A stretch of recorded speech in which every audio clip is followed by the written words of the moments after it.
नमस्कार, मी डॉक्टर कविता राणे. बुलेटिनमध्ये आपल्या सर्वांचं स्वागत.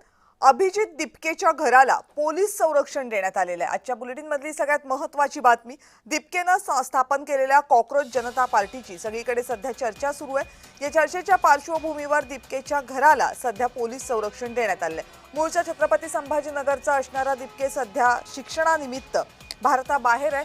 मात्र त्यानं तयार केलेल्या डिजिटल पॉलिटिकल पार्टीला प्रचंड प्रतिसाद मिळालेला आहे. मोठ्या संख्येने लोक त्याचे विविध सोशल मीडिया अकाउंट्स फॉलो करतात आणि त्यामुळे त्याच्या घराला संरक्षण देण्यात आले.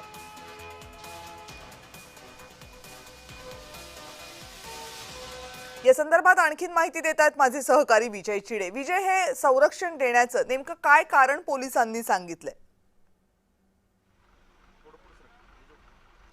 नक्कीच कविता मॅम, जर बघितलं तर अभिजित दिपके यांनी एक जनता कॉकरोच पार्टी जी आहे ती स्थापन केली होती. त्या पार्टीमध्ये जे आहे ते मोठे फॉलोअर्स जे आहे ते त्याला मिळाल्याचे पाहायला मिळाले होते. मात्र तो छत्रपती संभाजीनगरचा आहे आणि त्याचं हे घर जे आहे ते त्याचं घर आहे शंकर सदन असं या नाव जे आहे त्याच्या घराचं आहे आणि इथलाच तो मूळचा रहिवासी आहे. त्याचे आई वडील जे आहे ते या ठिकाणी राहतात.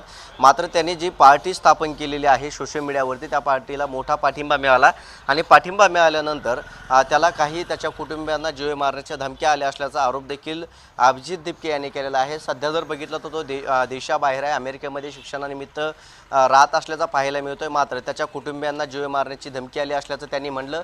त्यामुळे आता या ठिकाणी पोलिसांनी मोठा फौजफाटा जो आहे तो उभा केलेला आहे. घराबाहेर जर बघितलं तर आपण बघू शकतो या ठिकाणी जे आहे ते पोलीस या ठिकाणी ठेवलेले आले आहे. महिला पोलिसांचे देखील या ठिकाणी जे आहे ते बंदोबस्त वाढवण्यात आलेला आहे आणि त्याचबरोबर या ठिकाणी कुठल्या अनुचित घटना घडू नये यासाठी पोलीस जे आहे ते सतर्क झाल्याचे पाहायला मिळतात.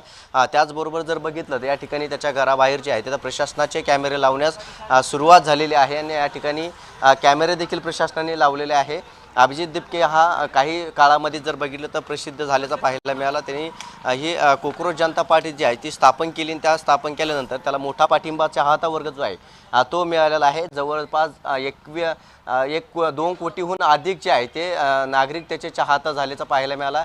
सोशल मीडिया त्या अकाउंटवरती जो आहे तो फेमस झाल्याचा पाहायला मिळाला. त्यामुळे या ठिकाणी त्याच्या कुटुंबियांना जीवे मारण्याच्या धमक्या ज्या आहेत त्या या ठिकाणी काही नागरिक देत असल्याचा त्यांनी आरोप देखील केला होता आणि त्यामुळे त्याच्या कुटुंबियांना कुठलीही काही घटना घडू नये असं देखील प्रशासनाने हे केलं. त्यामुळे आता हे बंदोबस्त जो आहे तो वाढवण्यात आलेला आहे.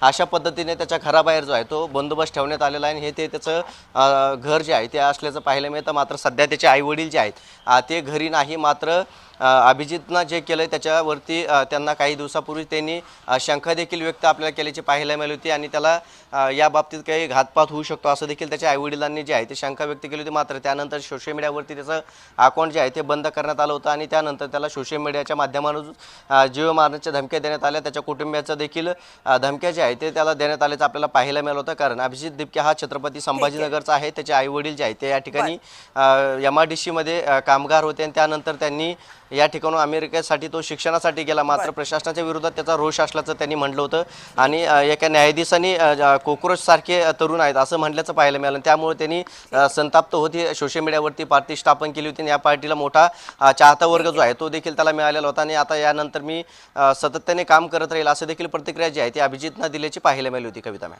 धन्यवाद या सगळ्या माहितीबद्दल.